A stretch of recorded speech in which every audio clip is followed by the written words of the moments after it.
अस्सलाम वालेकुम grade 6 it's our Urdu lecture. So open your book. सबसे पहले हम हम्द कर रहे थे। हमने पढ़ लिया था, थोड़ी सी रीडिंग की थी कि हर चीज़ जो है वो अल्लाह ताला ने बनाई है और हर चीज़ में अल्लाह ताला की खुशनुमाई ज़ाहिर है। हर चीज़ चाहे वो छोटी है या बड़ी है उसमें अल्लाह ताला की हिकमत है। छोटी छोटी कलियाँ हैं और जो महकती हैं या छोटी चिड़ियाँ जो है एक जगह से दूसरी जगह जाती हैं, छोटी चिड़ियाँ एक जगह से दूसरी जगह जाती हैं। अल्लाह ताला की कुदरत से ही फूल महकते हैं और फूलों पे हम मुख्तलिफ तरह के परिंदे आके चहकते हैं। आगे हम आज इसकी रीडिंग करेंगे।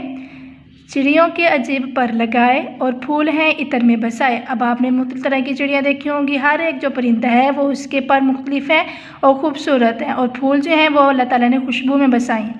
दिन को बख्शी अजब सफाई, तारों भरी रात क्या बनाई। दिन में हर चीज़ साफ नज़र आती है ना, और वह हर लिहाज से साफ़ होता है। और तारों भरी रात बनाई है। मट्टी से खुदा ने बाग उगाए, बागों में उसी ने फल लगाए। अल्लाह ताला ने मट्टी से मुख्तलिफ तरह के बाग बनाए और बाग में जो फल हैं वो भी अल्लाह ताला ने ही लगाए हैं। मेवे से लदी हुई है डाली, दानों से भरी हुई है बाली। मेवे कहते हैं फल को और डाली शाख, मतलब कि शाख जो है वो फलों से लदी हुई है और जो बाली है खोशा है वो दानों से भरा हुआ है। हर शय उसने बनाई नादिर, बेशक है खुदा कवियो कादिर। अल्लाह ताला ने हर चीज़ बनाई है और बेशक वही हर चीज़ पर कादिर है। अब हम इसके बाकी अल्फाज मानी करेंगे। लास्ट टाइम हमने ये फर्स्ट लाइन की थी, आज हम इसकी सेकंड लाइन करेंगे। चटक, खिलना, इत्र, खुशबू, मेवे, फल, बाली, खोशा, नादिर, नायाब, कवियो कादिर, मजबूत और कुदरत वाला। आपने ये सब बाकी अल्फाज माने जो नोटबुक पे किए थे, इसके साथ ही ये वाले भी नीट करने हैं और दोनों लाइंस को अच्छे से हम अल्फाज मानी कर चुके हैं। अब हम इसके क्वेश्चन आंसर करेंगे। आपने अपनी नोटबुक रेडी करनी है। उन्वान हम मुख्तसर जवाबात दें।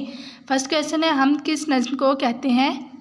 हम इस नज़्म को कहते हैं जिसमें अल्लाह ताला की सिफ़ात की तारीफ़ की जाए। सेकंड क्वेश्चन है, इस हम में बयान करदा अल्लाह ताला की कोई सी दो सिफ़ात बयान करें।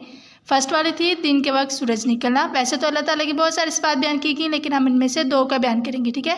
पहली है दिन के वक्त सूरज निकलना और सेकंड है रात के वक्त सितारे चमकना। थर्ड क्वेश्चन है, फूलों को इत्र में बसाने से क्या मुराद है? फूलों में खुशबू पैदा करना। इत्र से मुराद खुशबू होता है ना, तो फूलों को इत्र में बसाने से मुराद है फूलों में खुशबू पैदा करना।